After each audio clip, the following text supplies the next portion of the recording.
Subscribe करें बहुजन साथी channel को, दबाएं नोटिफिकेशन बेल को बहुजनों की हर खबर। नमस्कार दोस्तों, मैं रंजन सिंह और आप देख रहे हैं आपके अपने यूट्यूब चैनल बहुजन साथी को।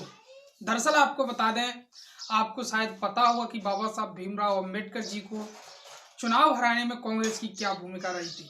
कांग्रेस ने जब कांग्रेस की नहीं चली तो उन्होंने बाबा साहब भीमराव अंबेडकर जी को हराने के लिए चुनाव में उन्हीं के परिवार से और उन्हीं के सेवक को खड़ा करके बाबा साहब भीमराव अंबेडकर जी को चुनाव हराया। तो जी हाँ दोस्तों, अब आपको बता दें, ये जिक्र मैंने इसलिए किया है क्योंकि बाबा साहब भीमराव अंबेडकर जी को चुनाव हराने के लिए कांग्रेस ने अहम भूमिका निभाई थी।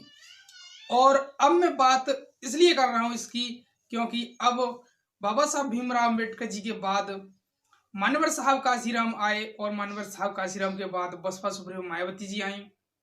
बसपा सुप्रीमो मायावती जी को हराने के लिए, उत्तर प्रदेश से उनकी जड़ें उखाड़ने के लिए कांग्रेस के बलबूते कुछ ना होते हुए तो उन्होंने आपको बता दें अपने 3 नेता खड़े कर दिए हैं।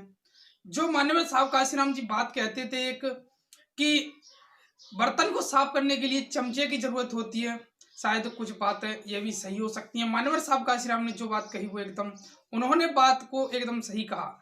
तो आपको बता दें, बसपा सुप्रीमो मायावती जी को उत्तर प्रदेश से हराने के लिए इन 3 नेताओं को कांग्रेस ने सीधा सीधा लगाया है।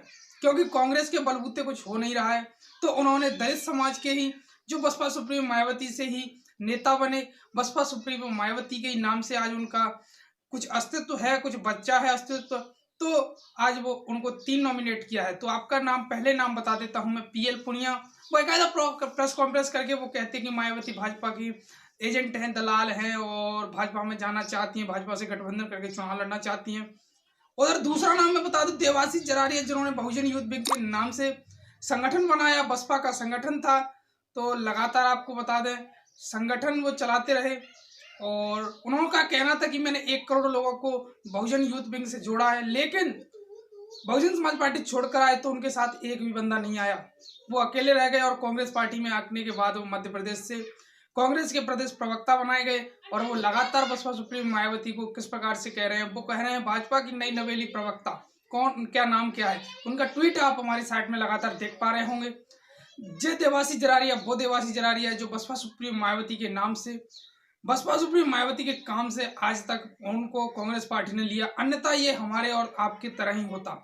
बसपा सुप्रीमो मायावती ने इस देवाशीष जरारिया को बहुत आगे बढ़ाने की अहम भूमिका निभाई, लेकिन कांग्रेस के द्वारा ये इनको लगाया गया कि बसपा सुप्रीमो मायावती को किसी भी तरह से बदनाम किया जाए। तो अब देवाशीष जरारिया को मध्य प्रदेश में और खासकर मायावती जी को हराने के लिए किस प्रकार से वो लगातार ट्वीट कर रहे हैं, मायावती पर हमला बोल रहे हैं।